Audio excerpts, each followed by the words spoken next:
mukomeje gutega amatwi radiyo ijwi ry'amerika ivugira i Washington DC mu kirundi no mu kinyarwanda. Mwaramutse neza nshuti mwese muduteze amatwi, muri kumwe nanjye Edi Rwema uyoboye ibiganiro byo muri iki gitondo. Duhere ku makuru avugwa hirya no hino ku isi, twayateguriwe na Geoffrey Mutagoma. Urakoze Edi Rwema. Amakuru hirya no hino ku isi tuyahere mu Bwongereza, aho inteko ishinga amategeko y'icyo gihugu yemeje umushinga wa minisitiri w'intebe Rishi Sunak wo kohereza mu Rwanda bimukira basaba ubuhungiro. Uwo mushinga watambutse ku majwi 320 kuri 276 mu badepite bakaba 60 bo mu ishyaka akomokamo ry'abakonservateri barwanyaga 11 gusa nibo batoye oya. Mu minsi mike ishize uyu mushinga wateje impaka z'urudaca mu ishyaka ry'abakonservateri. Minisitiri w'intebe Rishi Sunak akomokamo habamo no kwegura kwa bamwe mu byegera bye. Ushigaje kwemezwa n'umutwe w'aba House of Lords mu nteko ishinga amategeko y'Ubwongereza nyine mbere yo gushyirwa mu bikorwa. Bamwe mu bawurwanya bakomeje kuvuga ko batazahwema gukora uko bashoboye kugira ngo udatambuka hatabayeho kuvugururwa ku buryo bita ko buhuye n'amategeko mpuzamahanga agendanye n'iyubahirizwa ry'ikiremwamuntu. Mu kwezi kwa 11 umwaka ushize, urukiko rw'ikirenga rw'Ubwongereza rwari rwategetse ko bimukira basaba ubuhungiro muri icyo gihugu batakoherezwa mu Rwanda kuko bidakurikije amategeko. Icyo gihe hasigaye inzira y'uko byabanza kwemezwa n'imitwe yombi inteko ishinga amategeko y'Ubwongereza, ari nabyo Minisitiri w'Intebe Rishi Sunak yahisemo. Hano muri Leta Zunze Ubumwe za Amerika, abadepite bongeye gusaba ko hashyirwaho itegeko rigamije kugabanya imari Amerika ishora mu ikoranabuhanga rikomoka mu Bushinwa. Umushinga w'iri tegeko ntabwo watambutse mu itegeko rigenga ibyerekeye umutekano w'igihugu ryashyizweho umukono umwaka ushize, ariko abadepite bafite icyizere ko rishobora gusohoka nk'itegeko ryihariye. Riramutse ryemejwe, ryaba rireba ibyerekeye ikoranabuhanga rishya ryo gukusanya amakuru ryitwa Artificial Intelligence n'imibare yihariye bikoreshwa n'Ubushinwa mu butasi bwa gisirikare. Abahanga mu byerekeye umubano wa Amerika n'Ubushinwa basanga leta ya Amerika ishobora gushingira ku ntambwe ubutegetsi bwa Perezida Joe Biden na Trump yasimbuye bwari bugezeho, ikarushaho gukaza ingamba zo gukumira imari ya Amerika ntikoreshwe mu bikorwa byateza imbere igisirikare cy'Ubushinwa n'ubutasi bwacyo. Nanone muri Leta Zunze Ubumwe za Amerika, urukiko rwo muri leta ya Maine rwategetse umuyobozi mukuru ushinzwe amatora muri iyo leta kongera gusuzuma icyemezo cyo kubuza Donald Trump wahoze ari umukuru w'igihugu kuba umwe mu bakandida b'ishyaka ry'abarepublikani. Rwategetse ko hagomba kubikora akurikije icyo urukiko rw'ikirenga ruzategeka ku kibazo gisa nk'icyo rwashyikirijwe na leta ya Colorado. Umucamanza mukuru muri leta ya Maine, Michael Murphy, yasanze icyemezo cy'urukiko rw'ikirenga rwa Amerika cyo kwakira ikirego cya leta ya Colorado gihindura ibyerekeye iki kibazo byose, n'urukiko rufite ububasha bwo kugifataho icyemezo. Umucamanza yategetse sekretari wa leta ya Maine, Shanna Bellows w'umudemokrate, kuzongera gusuzuma icyo cyemezo yafashe cyo kubuza Trump kugaragara ku rupapuro rw'itora mu minsi 30 nyuma y'uko urukiko rw'ikirenga rwa Amerika rufata umwanzuro. Mu kwezi kwa 12, Bellows yari yategetse ko Trump adakwiriye kongera kuba umukuru w'igihugu hakurikijwe itegeko nshinga rya Amerika ribuza abantu bashishikariza abandi guteza imvururu kuba bahabwa imyanya mu butegetsi.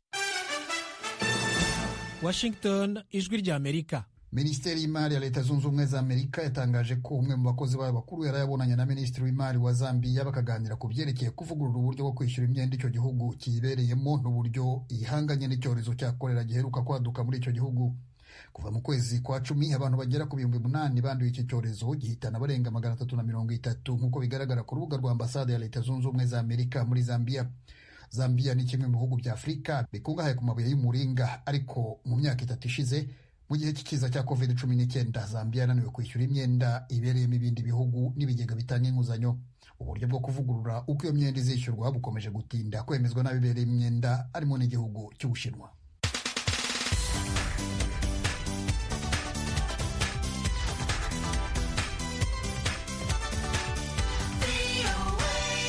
Amakuru tuyasoreze ku mugabane wa Afurika. Nanone mu mikino y'igikombe cya Afurika umupira w'amaguru 2023 ibera muri Cote d'Ivoire, ku munsi w'ejo habaye imikino ibiri yo mu itsinda rya F. Maroc yahuye na Tanzania kuri Stade Laurent iri mu mujyi wa San Pedro, birangira Maroc itsinze ibitego 3-0, naho Repubulika ya Demokarasi ya Kongo ihura na Zambia nanone kuri Stade Laurent. Uyu mukino warangiye amakipe yombi anganya igitego kimwe ku kindi. Uyu munsi mu mikino iteganijwe mu itsinda rya A, Guinea Equatorial irahura na Guinea Bissau kuri Stade Alassane Ouattara, naho Cote d'Ivoire ihure na Nigeria nanone kuri Stade Alassane Ouattara. Mu itsinda B, Misiri irahura na Ghana kuri Stade Félix Houphouët-Boigny i Abidjan. Imikino y'igikombe cya Afurika mu mupira w'amaguru ibera muri Cote d'Ivoire irakinirwa mu mijyi 6 yo muri icyo gihugu, harimo umurwa mukuru ya Moscow, Abidjan, Bouaké, Korogo na San Pedro. Amakipe 28 ku mugabane wa Afurika niyo yitabiriye iyi mikino yagabanyijwe mu matsinda 6. Urakoze Geoffrey Mutagoma kutugezaho ayo makuru avugwa hirya no hino ku isi. Inshuti banywanyi b'Ijwi ry'Amerika, tubibutse ko mushobora gukurikira ibiganiro byacu no ku rubuga rwacu rwa internet kuri wa3.radio-yacu.voa.com. Ku mbuga nkoranyambaga aderesi ni VOA Radio Yacu. Leta y'u Burundi yatangaje ko ibarura ry'abakozi ryakozwe byerekanye ko muri Minisiteri y'Uburezi harimo abakozi barenga 1500 bahembwa badakora. Kuko uwaye transfer hariho systeme de rémunération. Mugabo umuntu yabaye transfer akaguma muri fiche ya Ministère ya Fonction Publique, abakozi baba dusanga les circonstances aggravantes. Uwo ni Datus Nyandwi, ni umuyobozi mukuru mu biro bya Minisitiri w'Intebe mu Burundi. Imirwano ikaze yongeye kubura mu burasirazuba bwa Repubulika ya Demokarasi ya Kongo. Izi nkuru tubabwiye muri make hamwe n'izindi twabateguriye ni mu kanya, ntimujye kure y'amaradiyo yanyu.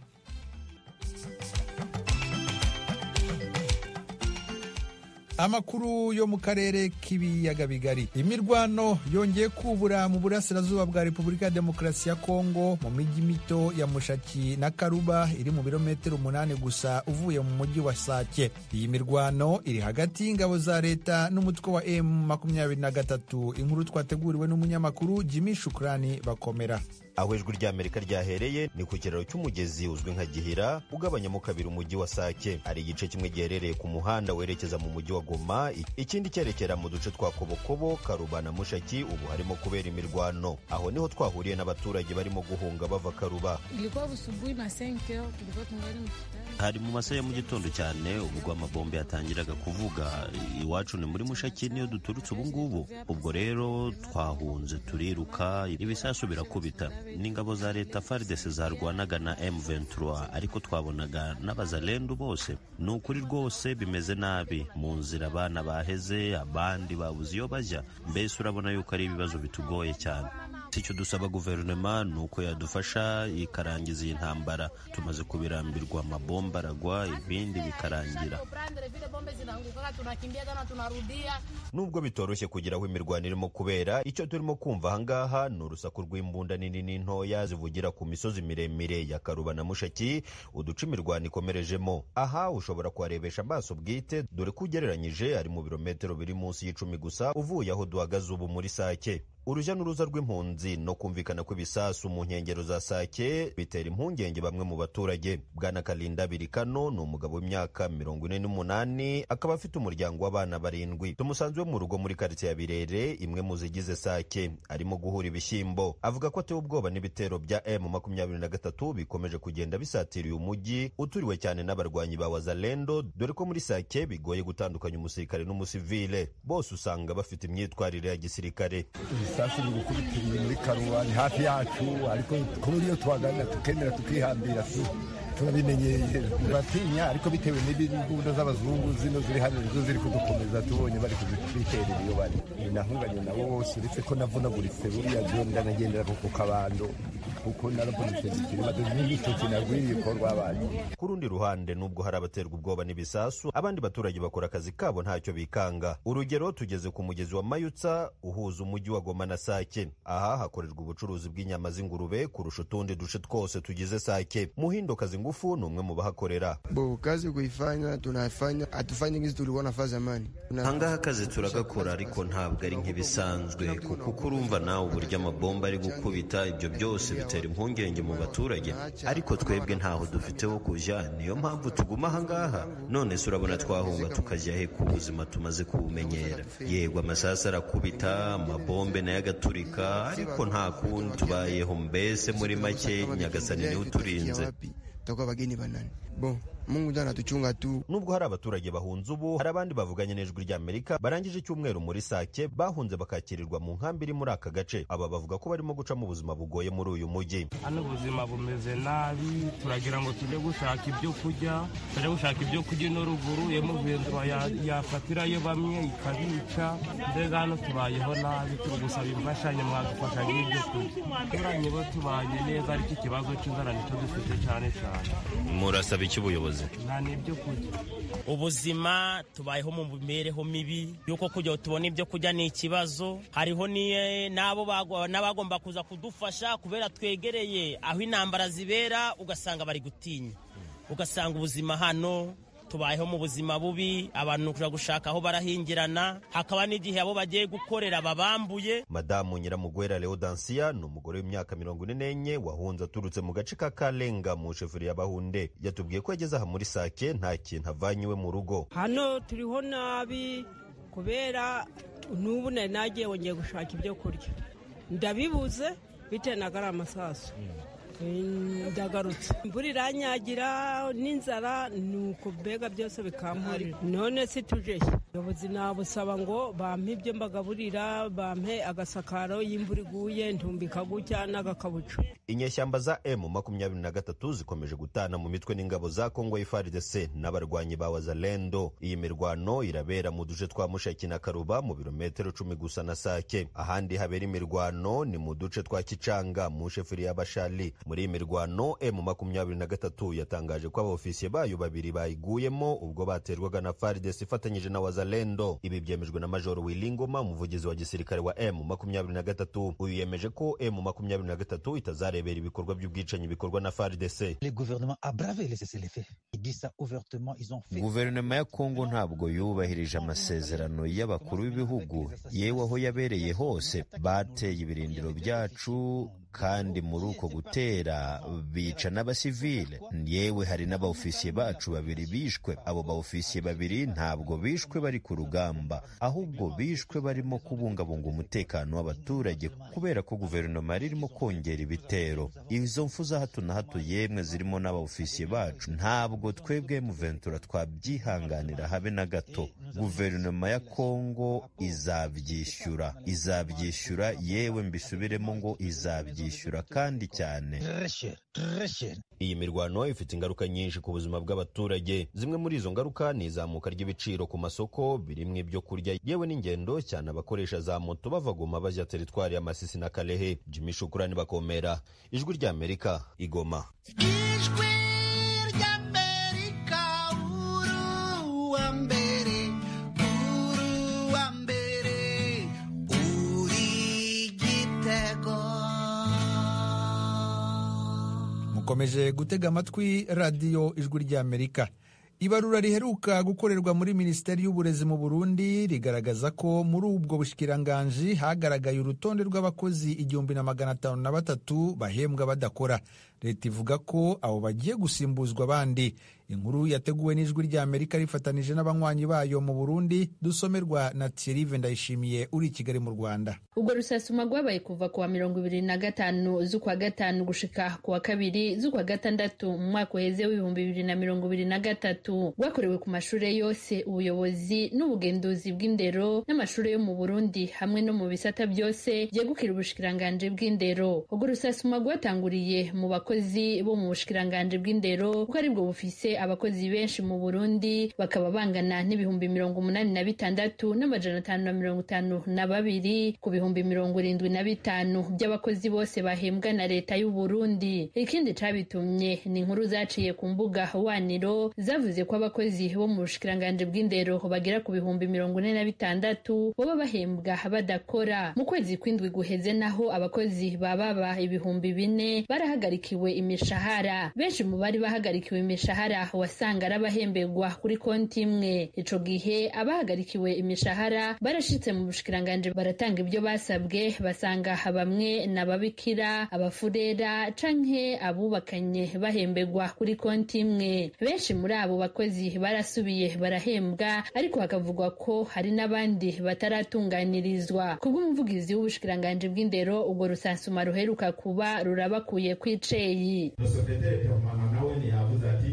twebwe turaruhutse ubusode kuri 4000, ahubwo twebwe ibihuha byari byaciye ku buhinga ngurukana bumenyi. Ntibwigeze buvuga 4000, bwavuga 36000, bwavuga 40000 enseignants fictifs barakora ibiharuro fastidieux kugeza hamwe bavuga bati umunyamanyanga wa mbere muri kino gihugu n'umushikiranganje wa fonction publique n'umushikiranganje w'indero. ubushikiranganji bw'abakozi ba leta ubw'indero n'ibiro by'umushikiranganji wa mbere bakoresheje abakozi bagera ku 5,953 muri urwo rusansuma. Bategereza rero guhinyuza koko abakozi 86,552 banditswe mu bushikiranganji bw'indero bari ku kivi. Mu gukora rusasuma ababijejwe bafadikanya n'abajejwe indero n'inyigisho mu ntara, mu makomine no mu mashure, bafadikanije nabo mu kigo gikoresha ubuhinga bwa none arico Media Box. Umukozi wo mu bushikiranganji bw'indero yategerezwa kwerekana karangamuntu n'ikarita yo kwivuriza ko, akishura ibibazo, akerekana ikete ryamuhaye akazi, akavuga nimero yiwe ndangamukozi wa leta, akongera agafatwa ifoto. Ibyo byose byaraheza bikarungikwa muri Media Box, ikigo gikoresha ubuhinga bwa none kugira ngo bibikwe mu buhinga bwa none. Ubwo rusasuma rero rwaragunduye ko hari abakozi bagera ku 1,503 batasanzwe ku kazi n'abandi bagera ku 695 batari ku mirimo yabo ku munsi wa rusasuma ku mvo z'indwara, ingendo canke batari hafi y'aho bakorera. Waserukiye ubushikiranganji bw'ikigega ca leta ati ico gikorwa kiradufashije cane kongereza amanota mu gihe ikigega c'CFMI kizoba kiriko kiragenzura ukugene dutunganya ubutunzi. Abari bitavye ibikorwa byo gushira ku mugaragaro ibyavuye mu matohoza ntibemeza ko bose ari abakozi bahembwa badakora. Harabagiriza ubushikiranganji bw'abakozi ba leta ko ari bwo busamara umukozi akaguma ahembwa yanditswe mu bushikiranganji bw'indero kandi yahawe yandi mabanga mu bundi bushikiranganji, ariko akaguma yanditswe kandi ahembwa ku mahera y'ubushikiranganji bw'indero. Ico ciyumvira gihuriyeko n'umushikiranganji w'abakozi ba leta. Twasanze abantu benshi education akasinurika ko yagowe kuko minisiteri no muzinzi za leta mugabo kubera ari benshi turi minisiteri bagenda kuvoma muri education. Rero iyo bakuye abantu barisamaza bakura umuntu mugabo guhemba bakava muri education. Hari n'abarengeje imyaka yo kuja mu karuhuko k'izabukuru babandanya bahembwa. Urongoye umugwi wakoze rusasuma aratanga akarorero, uwo nawe ntibamusanze aho akorera ariko abandanya ahembwa. Irambona Margarita matrikire yiwe ni 102-26-4 Ungamramut Inspection Generale de l'Éducation licence n'umusenanuriti. Abandi n'abagihembwa bashobora kuba barapfuye canke barirukanywe ku kazi. Uwo muyobozi w'indero mu ikomine yaserukiye bagenzi we asaba ko ivyegeranyo batanga by'abatakiri mu kazi byoshirwa mu ngiro. Turasaba ko mu bushikiranganji bukoranye n'ubushikiranganji bw'indero hobaho kwameliora ukuntu umukozi iyo avuye mu kazi ku mvo zitandukanye duhana amakuru maze acava muri systeme de la fonction publique uyu mushahara ureke gusohoka kuko n'ubu tuvugana tubazanije mu makomine atandukanye hari aho tumaze kumenya ushobora gusanga umuntu amaze imyaka 2-3. Iruhande yabo 1,503 hari abandi bakozi 695 batasanzwe ku kazi bivuye ko bari barungitswe gukorera kure y'aho batwagwa, abari bakitswe n'amagara canke mu kiruhuko. Haravugwa kandi abakozi b'ubwo bushikiranganji boba bagumye bahembwa ariko barahunze kuva mu 2015, amahera yabo akaguma arungikwa ku makonte yabo kandi atawuyatora. Ivyo rero biravugwa imabayi muri Cibitoke aho hari abakozi bipo yo muri iyo komine bari mu gasho. Bafunzwe bagirizwa ko bamaze kubona ko hari amakonte aguma ajako amafaranga atawuyatora baciye bayiha, mu nyuma baramenyekana barafatwa bakaba bagirizwa amafaranga agera ku miliyoni 16. Kuri abo bakozi 1,503 bishoboka ko bahembwa badakora, imishahara yabo igiye guhagarikwa. Abarongoye amashirahamwe y'abakozi n'ubushikiranganji bw'indero bo bafise amakenga ko hari abigisha bazohava bahagarikirwa imishahara kandi bari ku mirimo. Abo nabo umuyobozi mwishikira mu biro by'umushikiranganji wa mbere Datus Nyandwi, General de Brigade mu gipolisi, yarabahumurije atabazoba barahagarikiwe imishahara barafise uburenganzira bwo kwitwara. Ku bijanye n'ibihano abahembwa habiri canke bahembwa badakora bohabwa, General de Brigade Datus Nyandwi ntajyumunwa. Uko uwaye transfert hariho systeme de rémunération. Mugabo umuntu yabaye transfert akaguma muri fiche ya ministère ya fonction publique, ahubwo tuzaba dusanga les circonstances aggravantes. igikorwa nk'ico carabaye mu gisirikare c'u Burundi, hakaba hitezwe ko no mu bundi bushikiranganji haba rusasuma nk'ubwo kugira ngo ntihasubire kuba abakozi bahembwa badakora canke bagahembwa habiri. Umwaka ushize w'ibihumbi 2023 waranzwe n'ikibazo cy'umutekano muke mu bihugu bitandukanye bya Afurika. Ibi byatewe ahanini n'ifatwa ku ngufu ry'ubutegetsi n'ikibazo cy'imitwe y'intagondwa mu bihugu bimwe na bimwe. Hiyongereyeho kandi ukutumvikana hagati y'ibihugu. Ese uyu mwaka ubikiki uyu mugabane? Mugenzi wacu Frederic Nkundikije yabibajije Ambasaderi Fred Ngoga Gateretse, umujyanama mukuru mu biro by'umuyobozi w'umuryango wa Afurika yunze ubumwe. Uyu mwaka n'ukuri sindababeshe, uyu mwaka utanguye ari umwaka ugoye kuko uravye hirya no hino muri Afurika hari ingorane nyinshi, hari amatati mu hagati y'ibihugu, turabana tuhangana n'amatora atoroshe, turabana duhangana n'ibintu vyerekeye iterabwoba, turafise kandi n'ingwano zari zimaze igihe zigikomera nko muri Sudani y'Amajepfo, muri Kongo n'ahandi hose. Mugabo ikindi kintu cyaje kuvyisukamo cyane rwose ni uko hariho n'andi matati aba ari mu bihugu birenga nka 2 cyangwa 3. Ayo matati rero nayo yabaye menshi muri Afurika kandi araturaje ishinga, hama cyane cyane turiko turanabona n'uruhare rukomakomeye rw'ibihugu vyo muri Moyen-Orient cyangwa se novuga Middle East bisigaye bifite uruhare rukomakomeye muri Afurika. So muri make rero ibintu ntivyoroshe, ahubwo ivyo bibazo no kubihagurukira kuko ndabona tuzoca mu bihe bigoye mu misiza. Ivyo bibazo ntivyoroshe nk'uko mubivuga, abategetsi bo muri Afurika cane cane bokora iki kugira ngo batsimbataze umutekano? Mu by'ukuri nta na hamwe ibigwanisho byigeze bikemura ibibazo. Ikintu gihambaye cyane cyane no gushira imbere ibiganiro, kuko burya inama iruta ingimba. Nico kintu gihambaye cyane rwose, abantu bakavuga bati reka dufume dushira imbere ibiganiro, kuko gushamirana icyambere na mbere uravye nko mu bihugu byinshi bya Afurika abantu barakenye. Ngira ngo urabibona mu bihugu byinshi bya Afurika ibiciro byaraduze, harabura igitoro, hariho abantu bameze neza, abantu kandi nta ushaka mu ntambara. Rero nibaza yuko ikintu cya mbere abategetsi borondera neza y'abene igihugu bagashira imbere inama, naho biba bigoye mugabo kwihangana mukicarana mukakemura ibibazo. Rero tugasubiza gushira imbere ineza y'abene igihugu, nico kintu cya mbere no bahanura. Uko gushaka murabona ko kuriho mu bategetsi bo muri Afurika? Hariho bamwe bihari n'abandi umenga birabagora, babashaka kwerekana yuko kugira ngo bagomba kwerekana ubugabo.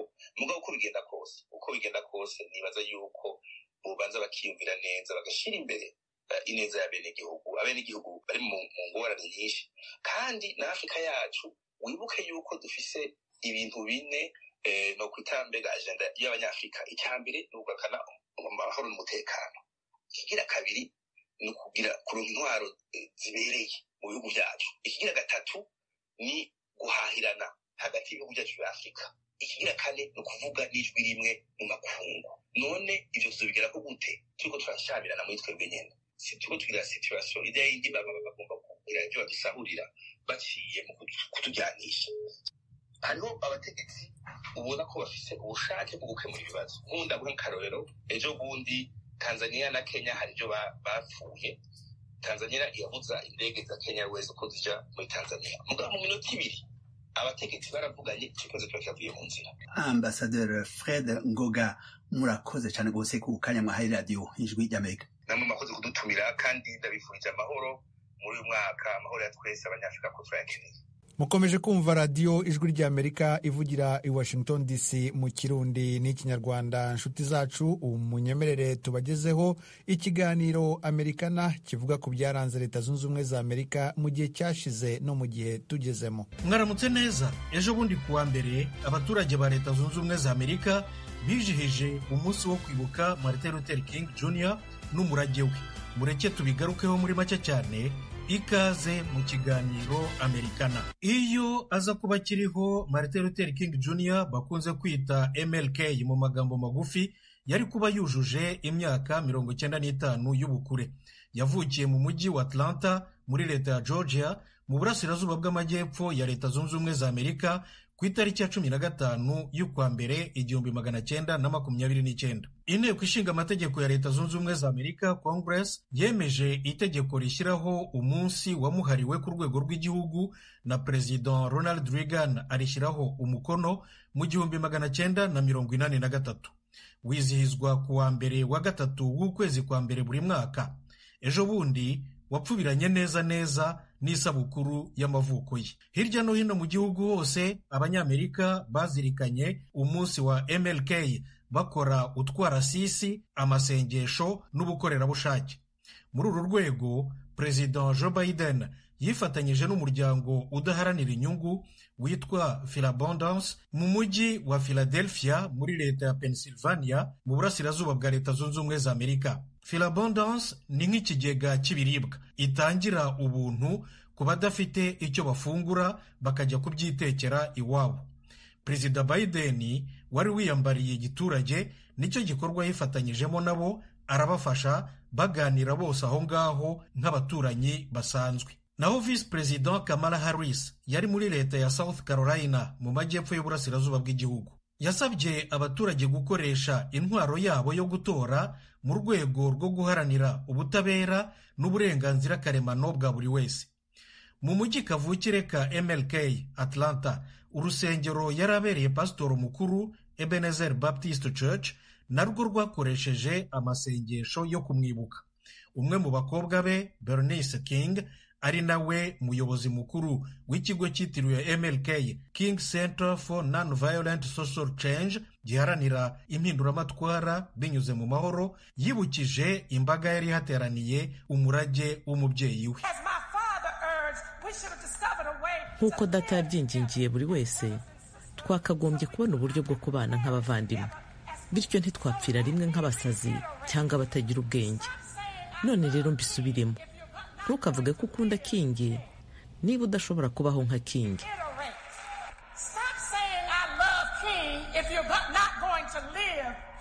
Martin Luther King Jr. MLK ni umwe mu bantu b'imena baharaniye uburenganzira bw'abirabura n'abatishoboye, guca ivanguramoko n'uburinganire kuri bose.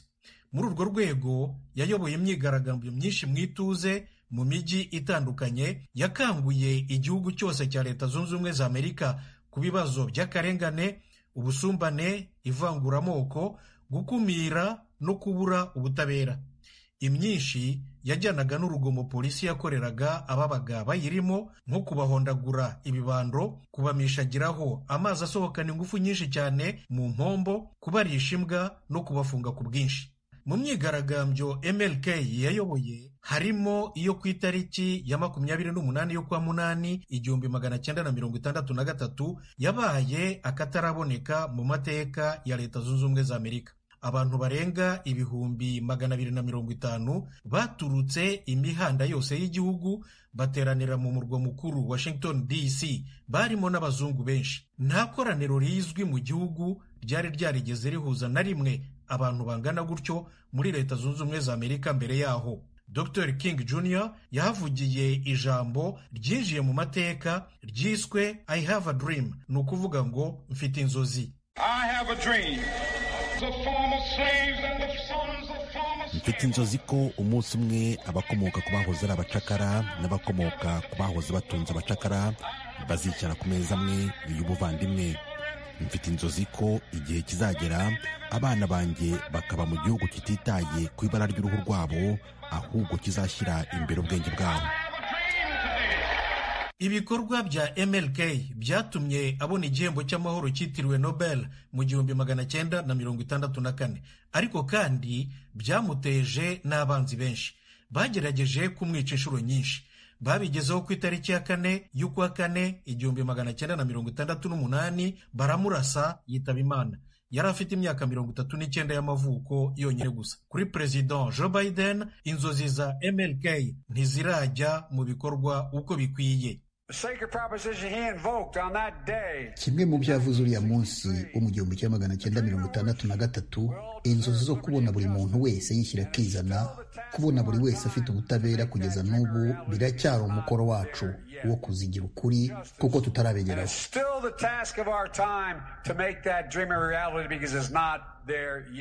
nshuti zacu, ikiganiro Amerikana cy'uyu munsi ntagihumurije. Mbashimiye ko mwagiteze amatwi, maze rero mugire umunsi mwiza. Mwari kumwe na Thomas Kamirindi n'abamfashije. Murakarama nshuti muduteze amatwi. Aha niho dusoreje amakuru yacu yo kuri iyi saha. Ndabashimira ko mwahisemo gukurikira Ijwi ry'Amerika. Muri studio mwari kumwe nanjye